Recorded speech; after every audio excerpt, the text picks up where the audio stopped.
ಎಲ್ರಿಗೂ ನಮಸ್ಕಾರ. ಪ್ರೇಮಾನು TV Kannada YouTube ಚಾನಲ್ಗೆ ನಿಮ್ಮೆಲ್ರಿಗೂ ಕೂಡ ಸ್ವಾಗತ.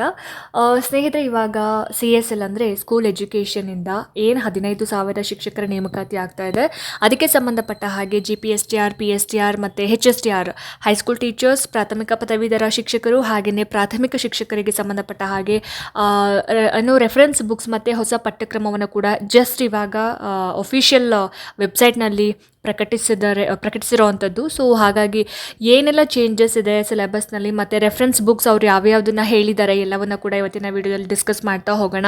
ಸೊ ಯಾರೆಲ್ಲ ಈ ವಿಡಿಯೋನ ನೋಡ್ತಾ ಇದ್ದಾರೆ ಎಲ್ಲೂ ಕೂಡ ಸ್ಕಿಪ್ ಮಾಡಿದೆ ಪೂರ್ತಿ ವಿಡಿಯೋನ ನೋಡಿ, ಜೊತೆಗೆ ಸಬ್ಸ್ಕ್ರೈಬ್ ಮಾಡ್ಕೊಂಡು ನೋಡೋದನ್ನು ದಯವಿಟ್ಟು ಮರಿಬೇಡಿ ಅಂತ ಹೇಳ್ತಾ ಜಾಸ್ತಿ ತಡ ಮಾಡೋದು ಬೇಡ, ಬನ್ನಿ ಆದಷ್ಟು ಬೇಗ ಇವತ್ತಿನ ವಿಡಿಯೋನ ಶುರು ಮಾಡ್ತಾ ಹೋಗೋಣ. ಸ್ನೇಹಿತರೆ, ಇದು ನಾನು ಹೇಳ್ತಾ ಇರೋದು GPSTR ಮತ್ತು ಕಂಪ್ಯೂಟರ್ ಸೈನ್ಸ್ ಟೀಚರ್ಸ್ ಯಾರ್ಯಾರಿದ್ದೀರಾ ಅವರಿಗೆ ಪೇಪರ್ 1 ಏನಿದೆ GPSTRಗೆ ಸಂಬಂಧಪಟ್ಟ ಹಾಗೆ ಪೇಪರ್ 1 ಏನಿದೆ ಜನರಲ್ ಪೇಪರು, ಇದರ ಬಗ್ಗೆ ಹೇಳ್ತಾ ಇರೋವಂಥದ್ದು. Syllabus for general knowledge. Okay, so general knowledge ಅಂತ ಬಂದಾಗ ಏನೇನು ಬರುತ್ತೆ ನಮಗೆ? ಜನರಲ್ ನಾಲೆಡ್ಜ್ ಅಂತ ಬಂದಾಗ ಫೇಮಸ್ ಬುಕ್ಸ್ ಆ್ಯಂಡ್ ಆಥರ್ಸ್ ಬರುತ್ತೆ, ಇಂಪಾರ್ಟೆಂಟ್ ಇನ್ವೆನ್ಷನ್ಸ್ ಆ್ಯಂಡ್ ಡಿಸ್ಕವರೀಸ್ ಬರುತ್ತೆ, ಬೇಸಿಕ್ ಸೈನ್ಸು ಕಾನ್ಸೆಪ್ಟ್ ಮತ್ತು ಸೈಂಟಿಫಿಕ್ ಫಿನೋಮಿನಾ ಬರುತ್ತೆ. ಸೊ ಇದೆಲ್ಲ ಬರುತ್ತಲ್ವ, ಇಷ್ಟು ಕಾನ್ಸೆಪ್ಟ್ಗಳನ್ನು ಕವರ್ ಮಾಡ್ತಕ್ಕಂತಹ ಪುಸ್ತಕ ಅಥವಾ ಯಾವ ಪುಸ್ತಕವನ್ನು ನಾವು ಓದಬೇಕಾಗುತ್ತೆ ಕರೆಂಟ್ ಅಫೇರ್ಸ್ಗೆ ಅಂತ ಹೇಳಿದ್ರೆ ನೋಡಿ, basic computers, current state and national affairs and current international affairs and India's foreign relationships, ಇದೆಲ್ಲವನ್ನು ಕೂಡ ನಾವು ಓದ್ಕೋಬೇಕಾಗುತ್ತೆ. ಯಾವುದರಲ್ಲಿ? ಜನರಲ್ ನಾಲೆಡ್ಜ್, ಸಾಮಾನ್ಯ ಜ್ಞಾನದಲ್ಲಿ ಇದೆಲ್ಲ ಬರುತ್ತೆ. ಕರ್ನಾಟಕ ಹಿಸ್ಟ್ರಿ ಬರುತ್ತೆ, ಇಂಡಿಯನ್ ಹಿಸ್ಟ್ರಿ ಬರುತ್ತೆ, ಅದೆಲ್ಲ ಬರುತ್ತೆ. ಅದಕ್ಕೆ ಸಂಬಂಧಪಟ್ಟ ಹಾಗೆ ಇಲಾಖೆನವರು ಬಿಟ್ಟಿರ್ತಕ್ಕಂತಹ ರೆಫರೆನ್ಸ್ ಪುಸ್ತಕ, ಯಾವ ಪುಸ್ತಕನ ನಾವು ತೊಗೊಂಡ್ರೆ ಬೆಸ್ಟ್ ಅಂತ ಹೇಳಿ ಕೊಟ್ಟಿದ್ದಾರೆ. ಮಿಲೇನಿಯಂ GK ಅಂತಕ್ಕಂತಹ ಒಂದು ಪುಸ್ತಕ, ಹಾಗೆ general knowledge HRK Sapna publications, publications ಈ ಪುಸ್ತಕ ಇದೆ. ಆಮೇಲೆ ಫಾಸ್ಟ್ ಟ್ರ್ಯಾಕ್ ಆಬ್ಜೆಕ್ಟಿವ್ ಅರ್ಥಮೆಟಿಕ್ ಅಂತ ಈ 3 ಪುಸ್ತಕಗಳನ್ನು ನಾವು ರೆಫರೆನ್ಸ್ ಪುಸ್ತಕವಾಗಿ ನಾವು ತೊಗೊಳ್ಬೋದು ಅಂತ ಇಲಾಖೆ ಇವಾಗ ತಿಳಿಸಿರೋವಂಥದ್ದು. ಓಕೆ, ಸೊ ಇದರ ಒಂದು ಲಿಂಕ್ ನಿಮಗೆ ಬೇಕು ಅಂತ ಹೇಳಿದ್ರೆ CSL ವೆಬ್ಸೈಟ್ನಲ್ಲಿ ಸ್ಟಾರ್ಟಿಂಗಲ್ಲೇ ಕೊಟ್ಟಿರ್ತಾರೆ. ಇಲ್ಲ ಅಂತಂದರೆ ನಾನು ಡಿಸ್ಕ್ರಿಪ್ಷನಲ್ಲಿ ಮೆನ್ಷನ್ ಮಾಡಿರ್ತೀನಿ, ಡೈರೆಕ್ಟಾಗಿ ನಿಮಗೆ ವೆಬ್ಸೈಟ್ಗೆ ಕರ್ಕೊಂಡು ಹೋಗುತ್ತೆ. Okay, and next general knowledge ಆಯಿತು. ಜನರಲ್ ನಾಲೆಡ್ಜ್ಗೆ ಈ ಪುಸ್ತಕಗಳನ್ನು ಬಿಟ್ಟು ನಿಮಗೆ ಯಾವ್ದು ಅನುಕೂಲ ಆಗುತ್ತೋ ಅದನ್ನು ಕೂಡ ಓದ್ಬೋದು. ಬಟ್ ಇದನ್ನೇ ಓದಿ ಅಂತ ಪರ್ಟಿಕ್ಯುಲರ್ ಆಗಿ ಮೆನ್ಷನ್ ಮಾಡಿಲ್ಲ, ಬಟ್ ರೆಫರೆನ್ಸ್ ಬುಕ್ಸ್ ಅಂತ ಇದನ್ನ ಓದಿದ್ರೆ ಚೆನ್ನಾಗಿರುತ್ತೆ ಅಂತ ಹೇಳಿದ್ದಾರೆ. ಓಕೆ, ಆ್ಯಂಡ್ ದೆನ್ ನೆಕ್ಸ್ಟ್ ಬಂದುಬಿಟ್ಟು syllabus for current affairs. Current affairs ಅಂತ ಬಂದಾಗ ಏನೇನೆಲ್ಲ ಬರುತ್ತೆ? ನ್ಯಾಷನಲ್ ಆ್ಯಂಡ್ ಇಂಟರ್ನ್ಯಾಷನಲ್ ಅಫೇರ್ಸ್ ಆಗಿರ್ಬೋದು, ಮೂವೀಸ್ ಬಗ್ಗೆ ಕೇಳ್ತಾರೆ, ಕರೆನ್ಸಿ ಆ್ಯಂಡ್ ಕ್ಯಾಪಿಟಲ್ಸ್ ಬಗ್ಗೆ ಕೇಳ್ತಾರೆ, ಇಂಪಾರ್ಟೆಂಟ್ ಡೇಸ್ ಮತ್ತು ಸ್ಲೋಗನ್ಸ್ ಬಗ್ಗೆ ಇರುತ್ತೆ, ಫೆಸ್ಟಿವಲ್ಸ್ ಆಗಿರ್ಬೋದು, ಆಮೇಲೆ united nations organisation and headquarters ಬಗ್ಗೆ ಕೇಳ್ತಾರೆ. So important tourist places and peaks ಬಗ್ಗೆ ಕೇಳ್ತಾರೆ, ಇಂಡಸ್ಟ್ರೀಸ್ ಬಗ್ಗೆ ಇರುತ್ತೆ, ಇಂಡಿಯನ್ ಕಾನ್ಸ್ಟಿಟ್ಯೂಷನ್ಸ್ ಬಗ್ಗೆ ಇರುತ್ತೆ, ಹೈವೇಸ್ ಇರುತ್ತೆ, ರೈಲ್ವೇಸ್ ಇರುತ್ತೆ, ಆ್ಯಂಡ್ ಏರ್ಪೋರ್ಟ್ ನೇಮ್ ಇರುತ್ತೆ, ಅಬ್ರಿವಿಯೇಷನ್ಸ್ ಇರುತ್ತೆ. ಸೊ ಇದಕ್ಕೆ ನಮಗೆ ಸಂಬಂಧಪಟ್ಟ ಹಾಗೆ ಕರೆಂಟ್ ಅಫೇರ್ಸ್ಗೆ ಯಾವ ಪುಸ್ತಕನ ಓದಬೇಕು ಅಂತ ಕೊಟ್ಟಿದ್ದಾರೆ ನೋಡಿ ಇಲ್ಲಿ. ಮ್ಯಾನೇಜ್ಮೆಂಟ್ ಆ್ಯಂಡ್ ಆಪ್ಟಿಟ್ಯೂಡ್ ಪುಸ್ತಕ, ಆಮೇಲೆ ಸ್ಪರ್ಧಾ ಕಲಿ NTSC and NMMS study material, fast track objective arithmetic. So reference book ಆಗಿ ಇದಿಷ್ಟನ್ನ ಕೊಟ್ಟಿದ್ದಾರೆ ನಮಗೆ ಓದಕ್ಕೆ. ಓಕೆ, ಸೊ ಇದರಲ್ಲಿ ನಿಮಗೆ ಯಾವ್ದು ಬೇಕೋ ಅದನ್ನು ನೀವು ರೆಫರ್ ಮಾಡ್ಬೋದು. ಆ್ಯಂಡ್ ನೆಕ್ಸ್ಟ್ ಇಲ್ಲಿ ಬಂದುಬಿಟ್ಟು ಸಾಮಾನ್ಯ ಕನ್ನಡ ಕೊಟ್ಟಿದ್ದಾರೆ. ಸಾಮಾನ್ಯ ಕನ್ನಡದಲ್ಲಿ ಏನೇನು ಬರುತ್ತೆ ನಮಗೆ ಗೊತ್ತೇ ಇದೆ. ಕನ್ನಡ ವರ್ಣಮಾಲೆ ಕಂಪ್ಲೀಟ್ ಆಗಿ ಗುಣಿತಾಕ್ಷರ, ಸಂಯುಕ್ತಾಕ್ಷರ ಏನೇನಿದೆ, ಆಮೇಲೆ ಲಿಂಗ ಮತ್ತು ವಚನ, ಕ್ರಿಯಾಪದ, ನಾಮಪದ, ಸಂಧಿಗಳು, ಸಮಾಸಗಳು, ಅವ್ಯಯಗಳು, ದ್ವಿರುಕ್ತಿ, ಜೋಡು ನುಡಿ, ಪಡೆ ನುಡಿ, ಆಮೇಲೆ ವಾಕ್ಯ ರಚನೆ, ವಾಕ್ಯದ ವಿಧಗಳು, ಲೇಖನ ರಚನೆ ಯಾವ್ದು ಬರುತ್ತೆ, ಪದಗಳ ಅರ್ಥ, ಸಮಾನಾರ್ಥಕ ಪದ ಆಗಿರ್ಬೋದು, ನಾನಾರ್ಥಕ ಆಗಿರ್ಬೋದು, ಆಪೋಸಿಟ್ ವರ್ಡ್ಸ್ ಆಗಿರ್ಬೋದು, ತತ್ಸಮ ತದ್ಭವ ಆಗಿರ್ಬೋದು, ಅನ್ಯ ದೇಶೀಯ ಪದಗಳಾಗಿರ್ಬೋದು. ಸೊ ಛಂದಸ್ಸು, ಅಲಂಕಾರ. ಸೊ ಇದು ಸ್ವಲ್ಪ ಕಷ್ಟ ಆಗಬಹುದು ಕೆಲವರಿಗೆ, ಛಂದಸ್ಸು ಮತ್ತು ಅಲಂಕಾರ. ಆಮೇಲೆ ಹಳೆಗನ್ನಡ ಸಾಹಿತ್ಯ, ಅವರೊಂದು ಕವಿ, ಕಾಲ, ಸ್ಥಳ, ಅವರ ಆಶ್ರಯ, ಬಿರುದು, ಕಾವ್ಯ, ಇದೆಲ್ಲವೂ ಕೂಡ. ಆ್ಯಂಡ್ ಹೊಸ ಕನ್ನಡ ಸಾಹಿತ್ಯ ಚರಿತ್ರೆಯ ಬಗ್ಗೆ. ಓಕೆ, ಸೊ ಇದಿಷ್ಟು ನಮಗೆ ಸಾಮಾನ್ಯ ಕನ್ನಡಗೆ ಕೊಟ್ಟಿರ್ತಕ್ಕಂತಹ ಸಿಲೆಬಸ್. ಆ್ಯಂಡ್ ನಾವು ಯಾವುದನ್ನು ಓದ್ಕೋಬೇಕು, ಯಾವ ಒಂದು ಪುಸ್ತಕವನ್ನು ತಗೋಬೇಕು ಅಂತ ಕೊಟ್ಟಿದ್ದಾರೆ ನೋಡಿ ಇಲ್ಲಿ.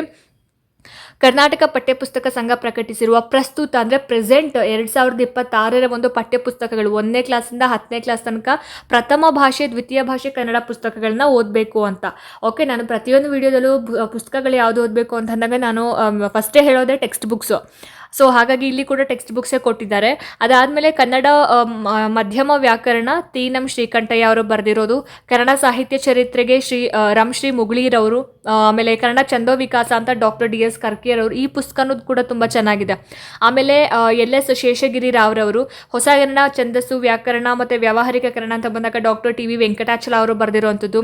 ಆಮೇಲೆ ಡಾಕ್ಟರ್ KR ಗಣೇಶ್ ಅವರು, ಅಶ್ವತ್ಥ ನಾರಾಯಣ್ ಅವರು, ಕನ್ನಡ ಸಾಹಿತ್ಯ ಪರಿಷತ್ತು ಪ್ರಕಟಣೆ. ಸೊ ಇದು. ಆಮೇಲೆ ಕನ್ನಡ ಕೈಪಿಡಿ ಸಂಪುಟ 1 ಪ್ರಕಟಣೆ, ಇವರು ಮಾನಸ ಗಂಗೋತ್ರಿ, ಮೈಸೂರು ವಿಶ್ವವಿದ್ಯಾಲಯ. ಸೊ ಇವರು ಬರೆದಿರುವಂಥದ್ದು. ಆಮೇಲೆ ಕನ್ನಡ ರತ್ನಕೋಶ, ಕನ್ನಡ ಸಾಹಿತ್ಯ ಪರಿಷತ್ತು ಪ್ರಕಟಣೆ, ಯುಗಧರ್ಮ ಹಾಗೆ ಸಾಹಿತ್ಯ ದರ್ಶನ. ಸೊ ಇದು ಬಂದ್ಬಿಟ್ಟು ಕೀರ್ತಿನಾಥ ಕುರ್ತಕೋಟಿ ಅಂತ. ಸೊ ಇದರಲ್ಲಿ ನಿಮಗೆ ಯಾವುದು ಅನುಕೂಲ ಆಗುತ್ತೆ ನೀವು ಅದನ್ನು ತೊಗೋಬೋದು. ಹಾಗೆ ನೀವು ಇವಾಗ ಪ್ರೆಸೆಂಟ್ ಯಾವುದು ಓದ್ತಿದ್ದೀರ ಅದನ್ನು ಬಿಟ್ಟು ಹೊಸದಾಗಿ ನಾನು ಓದ್ತೀನಿ ಅಂತ ತಲೆ ಕೆಡಿಸ್ಕೋಬೇಡಿ.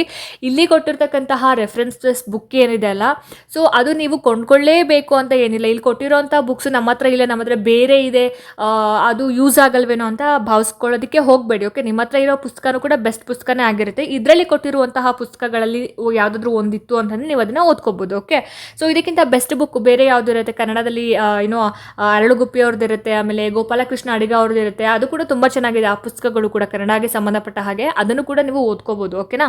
ಆ್ಯಂಡ್ ನೆಕ್ಸ್ಟ್ ಇಲ್ಲಿ ಜನರಲ್ ಇಂಗ್ಲೀಷ್ ಸಿಲೆಬಸ್ ಕೊಟ್ಟಿದ್ದಾರೆ. ಪಾರ್ಟ್ಸ್ ಆಫ್ ಸ್ಪೀಚ್ ಇದೆ, ವರ್ಬ್ಸ್ ಇದ್ದಾವೆ, ಆಮೇಲೆ ಪಂಕ್ಚುಯೇಷನ್ಸ್ ಇದ್ದಾವೆ, ಟ್ರಾನ್ಸ್ಫಾರ್ಮೇಷನ್ಸ್ ಇದ್ದಾವೆ, ಆಮೇಲೆ ಕಾಂಪ್ರಹೆನ್ಷನ್ ಪ್ಯಾಸೇಜಸ್ ಇದ್ದಾವೆ.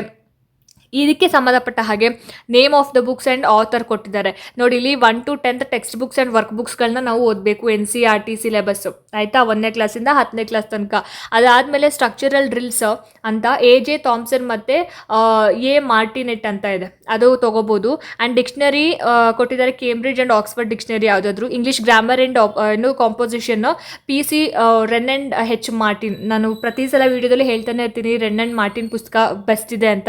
ಸೊ ಅದಿದ್ರೆ okay. And next essential English grammar ಅಂತ ಬಂದಾಗ ರೇಮಂಡ್ ಮರ್ಫಿ, ಆಮೇಲೆ contemporary English grammar GD Murthy, ಆಮೇಲೆ ಕೇಂಬ್ರಿಡ್ಜ್ ಇಂಗ್ಲೀಷ್ ಪ್ರೊನೌನ್ಸಿಯೇಷನ್ ಮತ್ತು ಡಿಕ್ಷನರಿ ಅಂತ ಬಂದಾಗ Daniel Jones, Oxford English grammar course Michael Swan, ಆಮೇಲೆ ಇಂಗ್ಲೀಷ್ ವೊಕ್ಯಾಬ್ಯುಲರಿ ಇನ್ US ಅಂತ ಇದೆ, ಆಮೇಲೆ practical English grammar exercise book AJ Thomson ಮತ್ತು A ಮಾರ್ಟಿನ್ ಅಂತ ಮಾರ್ಟಿನೆಟ್ ಅಂತ ಇದೆ.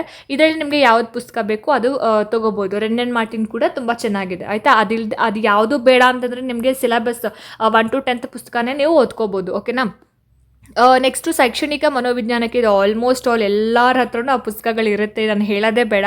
ಸೊ ಶೈಕ್ಷಣಿಕ ಮನೋವಿಜ್ಞಾನ ಅಂತ ಬಂದಾಗ ಮಾಮೂಲಿ ಶೈಕ್ಷಣಿಕ ಮನೋವಿಜ್ಞಾನ ಅಂದರೆ ಏನೋ ಬೆಳವಣಿಗೆ ಮತ್ತು ವಿಕಾಸ, ಬಾಲ್ಯಾವಸ್ಥೆ, ಕಿಶೋರಾವಸ್ಥೆ ಬರುತ್ತೆ, ಪ್ರತಿಭಾನ್ವಿತ ಮಕ್ಕಳು ಬರ್ತಾರೆ, ಭಾವನಾತ್ಮಕ ಬುದ್ಧಿಶಕ್ತಿ, ಕಲಿಕೆಯ ಅರ್ಥ ಮತ್ತು ಗುಣಲಕ್ಷಣ, ಸೊ ಕಲಿಕೆಯ ಸಿದ್ಧಾಂತ ಬರುತ್ತೆ, ಪ್ರಯತ್ನ ಮತ್ತು ದೋಷ ಕಲಿಕೆಯ ಸಿದ್ಧಾಂತ ಬರುತ್ತೆ, ಥಾರ್ನಡೈಕ್ ಅವ್ರದ್ದು ತುಂಬ ಚೆನ್ನಾಗಿದೆ. ಇದೆಲ್ಲ ನಾವು ನೀಟಾಗಿ ಕೂತ್ಕೊಂಡು ಒಂದ್ಸಲ ಓದಿ ಒಂದು 2-3 ಸಲ ರಿವಿಷನ್ ಮಾಡ್ತು ಅಂದರೆ ನಮಗೆ ಏನೋ ತಲೆ ಕೆಡಿಸ್ಕೊಳ್ಳೋ ಅಗತ್ಯ ಇಲ್ಲ. ಶೈಕ್ಷಣಿಕ ಮನೋವಿಜ್ಞಾನ ಈಸಿಯೆಸ್ಟ್ ಟಾಪಿಕ್, ಈಸಿಯೆಸ್ಟ್ ಸಬ್ಜೆಕ್ಟ್ ಅಂತ ಅನಿಸುತ್ತೆ ನಮಗೆ ಆ ಪುಸ್ತಕ ಓದಾದ್ಮೇಲೆ.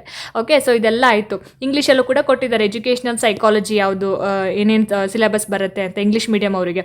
ಸೊ ಇಲ್ಲಿ ನೋಡಿ, ಇಲ್ಲಿ ಯಾವ್ಯಾವ ಪುಸ್ತಕ ಓದಬೇಕು. ಶೈಕ್ಷಣಿಕ ಮನೋವಿಜ್ಞಾನ doctor HV Vamadevappa. Most of the candidates ಹತ್ರ ಈ ಪುಸ್ತಕ ಇರುತ್ತೆ ಅಂತ ಭಾವಿಸ್ತೀನಿ ಆಯಿತಾ. HV ವಾಮದೇವಪ್ಪ ಅವ್ರದ್ದು ಪುಸ್ತಕ ಇರುತ್ತೆ. Kannada medium also, English medium also ಇರುತ್ತೆ. ಓಕೆ, ಅದಾದಮೇಲೆ ಶಿಕ್ಷಣದಲ್ಲಿ ಮನೋವಿಜ್ಞಾನ ಅಂತ ಇದೆ. ಇದ್ಯಾರು ಯೂನಿವರ್ಸಿಟಿ ಆಫ್ ಹರ್ಬರ್ಟ್ ಸೋರೆನ್ಸನ್ ಅವರು ಬರೆದಿರೋವಂಥದ್ದು. ಆಮೇಲಿಂದ ಗೋವಿಂದ ರಾವ್ ಅವರು ಬರೆದಿರೋವಂಥದ್ದಾಗಿರ್ಬೋದು, ಗಂಗಾಧರಪ್ಪ ಆಗಿರ್ಬೋದು, ಶಿವಶಂಕರ ಮತ್ತು ಬಸಕುಮಾರ್ ಆಗಿರ್ಬೋದು, ಅದಾದಮೇಲೆ HS Eshwar and P Nataraj ಅವ್ರು ಬರೆದಿರೋವಂಥದ್ದಾಗಿರ್ಬೋದು. ಇದೆಲ್ಲ ಕನ್ನಡ ಮೀಡಿಯಮ್ಗೆ ಸಂಬಂಧಪಟ್ಟ ಹಾಗೆ ಆಯಿತಾ. ಸೊ ಪಾರ್ಟ್ 1 ಪಾರ್ಟ್ 2 2 ಕೂಡ ಇದೆ ಇವ್ರು ಬರೆದಿರೋದ್ರಲ್ಲಿ. ಆ್ಯಂಡ್ ಅನಿತಾ ಊಲ್ಫೋಕ್ ಅಂತ ಇದೆ. ಆಮೇಲೆ ಜಾನ್ ವಿ ಸ್ಯಾಂಟ್ರೋಕ್ ಅಂತ ಇದೆ. SK ಮಂಗಲ್, ಇಂಗ್ಲೀಷ್ ಮೀಡಿಯಮ್ ಅವ್ರಿಗೆ SK ಮಂಗಲ್ ಬುಕ್ ಬೆಸ್ಟ್ ಅಂತ ಅನ್ಕೋತೀನಿ ಆಯಿತಾ. ಅದಾದಮೇಲೆ SK ಮಂಗಲ್ ಅವರ ಒಂದು ಅಡ್ವಾನ್ಸ್ಡ್ ಎಜುಕೇಷನಲ್ ಸೈಕಾಲಜಿ ಬುಕ್ ಇದೆ. ಎಜುಕೇಷನಲ್ ಸೈಕಾಲಜಿ RP ಪಾಠಕ್ರವ್ರದ್ದು ಇದೆ. ಅದಾದಮೇಲೆ ಟೆಕ್ಸ್ಟ್ ಬುಕ್ಸು. ಓಕೆ, ಆ text book of education psychology Google books. ಅದಾದಮೇಲೆ ಅಗರ್ವಾಲ್, ಘಾಟೆ, ಚೌಹಾಣ್, ಭಾಟಿಯಾ, ಅದಾದಮೇಲೆ ಸೋಮಶೇಖರ್. ಸೊ ನಿಮಗೆ ಇಷ್ಟರಲ್ಲಿ ಯಾವುದು ಬೇಕೋ ಅದನ್ನು ತೊಗೋಬೋದು. ಸೊ ಇದರಲ್ಲಿ ಇಲ್ಲದೇ ಇರೋಂಥ ಬುಕ್ಸ್ ಇದೆ. ಏನೋ KM ಸುರೇಶ್ ಅವ್ರ ಬುಕ್, ಅದು ಕೂಡ ಚೆನ್ನಾಗಿದೆ. ವಾಮದೇವಪ್ಪ ಮತ್ತು KM ಸುರೇಶ್ ಅವ್ರ ಬುಕ್ಕು ಕನ್ನಡ ಮೀಡಿಯಮ್ ಅವ್ರಿಗೆ ಬೆಸ್ಟ್ ಅಂತ ಅನಿಸುತ್ತೆ. ಸೊ ವಾಮದೇವಪ್ಪ ಅವ್ರ ಬುಕ್ಕೂ ಚೆನ್ನಾಗಿದೆ, ಓದ್ಕೊಳ್ಳಿ ಆಯಿತಾ. ಸೊ ಇದಿಷ್ಟು. ಆ್ಯಂಡ್ ನೆಕ್ಸ್ಟ್ ಕಂಪ್ಯೂಟರ್ ಲಿಟ್ರೇಸಿ ಅಂತ ಬಂದಾಗ ನೋಡಿ, ಇಲ್ಲಿ ಇಂಟ್ರೊಡಕ್ಷನ್ ಕೊಟ್ಟಿದ್ದಾರೆ. ಆಪ್ರೇಷನ್ ಸಿಸ್ಟಮ್ ಇದೆ, ಅಪ್ಲಿಕೇಶನ್ ಸಾಫ್ಟ್ವೇರ್ಸ್ ಇದೆ, ಇಂಟರ್ನೆಟ್ ಅಪ್ಲಿಕೇಶನ್ಸ್ ಇದೆ, ನುಡಿ ಸಾಫ್ಟ್ವೇರ್ ಇದೆ, ಆರ್ಟಿಫಿಷಿಯಲ್ ಇಂಟೆಲಿಜೆನ್ಸು ಇದನ್ನು ಹೊಸದಾಗಿ ಸೇರಿಸಿರೋವಂಥದ್ದು. ಇದ್ರ ಬಗ್ಗೆ ನಾವು ಎಷ್ಟು ತಿಳ್ಕೊಂಡ್ರೂ ಸಾಕಾಗಲ್ಲ, ಅಷ್ಟು ಇಂಪಾರ್ಟೆಂಟ್ ಟಾಪಿಕ್ ಇದು. ಓಕೆ, ಸೊ ಇದಕ್ಕೆ ಸಂಬಂಧಪಟ್ಟ ಹಾಗೆ ರೆಫರೆನ್ಸ್ ಬುಕ್ನ ಕೊಟ್ಟಿಲ್ಲ, ಬಟ್ ಇದೆಲ್ಲವೂ ಕೂಡ ಸಿಗುತ್ತೆ ನಿಮಗೆ. ಏನು KM ಸುರೇಶ್ ಅವ್ರದ್ದಾಗಿರ್ಬೋದು, ಆಮೇಲೆ ಗುರುರಾಜ್ ಬುಲ್ಬುಲೆ ಅವ್ರದ್ದಾಗಿರ್ಬೋದು. ತುಂಬ ಅಂದರೆ ತುಂಬ ಚೆನ್ನಾಗಿದೆ ಪುಸ್ತಕ ತೊಗೊಳ್ಳಿ ಆಯಿತಾ. ಆ್ಯಂಡ್ ನೆಕ್ಸ್ಟ್ ಆರೋಗ್ಯ ಮತ್ತು ಮೌಲ್ಯ ಶಿಕ್ಷಣ ಅಂತ ಬಂದಾಗ ರೆಫರೆನ್ಸ್ ಬುಕ್ಸ್ ಏನೇನು ಕೊಟ್ಟಿದ್ದಾರೆ. ಹೆಲ್ತ್ ಎಜುಕೇಷನ್ DSERT ಸಿಲೆಬಸ್, ಆಯಿತಾ. So first aid Indian association of occupational ಹೆಲ್ತ್ಗೆ ಅಂತ ಬಂದಾಗ yoga, physical education text books 6th to 10th standard, DSCRT text book syllabus. Okay, ಆ ಪುಸ್ತಕದ ಸಿಲೆಬಸ್ನ ನೀವು ಓದ್ಕೋಬೇಕಾಗುತ್ತೆ 6ನೇ ಕ್ಲಾಸಿಂದ 10ನೇ ಕ್ಲಾಸ್ ತನಕ. ಇನ್ನು ವ್ಯಾಲ್ಯೂ ಎಜುಕೇಷನ್ ಅಂತ ಬಂದಾಗ ಯಾವುದ್ಯಾವ್ದು ಬರುತ್ತೆ ನೋಡಿ, ಇಲ್ಲಿ ಮೌಲ್ಯ ಶಿಕ್ಷಣ ಬರುತ್ತೆ, ಬೋಧನಾ ವಿಧಾನ ಬರುತ್ತೆ, ಒಳ್ಳೆಯತನದ ಸಿದ್ಧಾಂತಗಳು ಯಾವ್ಯಾವುದು, ಒಳ್ಳೆಯ ನಡವಳಿಕೆ ನಿಯಮಗಳು ಮತ್ತು ತತ್ವಗಳು, ನಡವಳಿಕೆ ಸಿದ್ಧಾಂತ, ಸಾಮಾನ್ಯ ಉತ್ತಮ ಸಿದ್ಧಾಂತ, ಸ್ವಚ್ಚಾರಿತ್ರ್ಯ ಮತ್ತು ವ್ಯಕ್ತಿತ್ವ. ಅದನ್ನೇ ಇಂಗ್ಲೀಷ್ನಲ್ಲಿನೂ ಕೂಡ ಕೊಟ್ಟಿದ್ದಾರೆ. Value education, teaching methods of value education, theories of goodness, rules and principles of human behaviours, ಆಮೇಲೆ theories of behaviours, theories of the common good, ಅದಾದಮೇಲೆ causes and emotions of human behaviour, good characters and personality. So ಇಂಗ್ಲೀಷಲ್ಲಿ ಕೂಡ ಕೊಟ್ಟಿದ್ದಾರೆ. ಆಯಿತಾ. So reference books ಅಂತ ಬಂದಾಗ ನೋಡಿಲಿ, ಸಾಧನಾ ಪಾಠ, training literature, DSCRT and physical education text books ಅಂತ ಬಂದಾಗ 6ನೇ ಕ್ಲಾಸಿಂದ 10ನೇ ಕ್ಲಾಸ್ ತನಕ ಟೆಕ್ಸ್ಟ್ ಬುಕ್ಸ್. ಸೊ ಇದಿಷ್ಟು ಏನು ಇಲಾಖೆನೇ ಇವಾಗ ಹೊರಡಿಸಿರ್ತಕ್ಕಂತಹ ಒಂದು ರೆಫರೆನ್ಸ್ ಬುಕ್ಸಸ್ ಆಗಿರುತ್ತೆ. ಓಕೆ, ಈ ಒಂದು ರೆಫರೆನ್ಸ್ ಬುಕ್ಸ್ಗಳನ್ನು ನೀವು ಓದ್ಬೋದು. ಇದು ಇವಾಗ ಬಿಟ್ಟಿರ್ತಕ್ಕಂತಹ GPSTRಗೆ ಸಂಬಂಧಪಟ್ಟ ಹಾಗೆ ಪೇಪರ್ 1 ಪತ್ರಿಕೆ 1 ಸಾಮಾನ್ಯ ಜನರಲ್ ಪೇಪರ್ ಇದೆಲ್ಲ, ಅದಕ್ಕೆ ಸಂಬಂಧಪಟ್ಟಂಗೆ ಬಿಟ್ಟಿರ್ತಕ್ಕಂತಹ ಒಂದು ಸಿಲೆಬಸ್, ಹೊಸ ಸಿಲೆಬಸ್. ಇದರೊಂದು PDF ಬೇಕಂತಂದರೆ ನಿಮಗೆ ನಾನು ಲಿಂಕಲ್ಲಿ ಡಿಸ್ಕ್ರಿಪ್ಷನಲ್ಲಿ ಲಿಂಕ್ ಹಾಕಿರ್ತೀನಿ. ನೀವು ಡೈರೆಕ್ಟಾಗಿ ನಿಮಗೆ ವೆಬ್ಸೈಟಿಗೆ ಕರ್ಕೊಂಡು ಹೋಗುತ್ತೆ, ನೀವು ಡೌನ್ಲೋಡ್ ಮಾಡ್ಕೋಬೋದು. ಓಕೆನಾ. ಸೊ ಇದೇ ರೀತಿ ನಿಮಗೆ ಸ್ಪೆಸಿಫಿಕ್ ಸಬ್ಜೆಕ್ಟ್ ಏನಿದೆಲ್ಲ, ನಿಮ್ಮ specific subject like maths, science, social studies, ಜೀವವಿಜ್ಞಾನ, ಸೊ ಇದೆಲ್ಲನೂ ಏನಿದೆಲ್ಲ ಅದನ್ನು ಕೂಡ ಮೆನ್ಷನ್ ಮಾಡಿದ್ದಾರೆ. ಆ್ಯಂಡ್ HSTR ಕೂಡ ಮೆನ್ಷನ್ ಮಾಡಿದ್ದಾರೆ. ನಾನು ಆದಷ್ಟು ಬೇಗ ಅದನ್ನು ಕೂಡ ವಿಡಿಯೋ ಮಾಡಿ ಹಾಕ್ತೀನಿ. ಓಕೆ, ಸೊ ಹೋಪ್ ಈ ವಿಡಿಯೋ ನಿಮ್ಗೆ ಇಷ್ಟ ಆಯಿತು, ಅನುಕೂಲ ಆಯಿತು ಅಂತ ಭಾವಿಸ್ತೀನಿ. ಇಷ್ಟ ಆಯಿತು ಅಂತಂದರೆ ದಯವಿಟ್ಟು ಲೈಕ್ ಮಾಡಿ, ಶೇರ್ ಮಾಡಿ.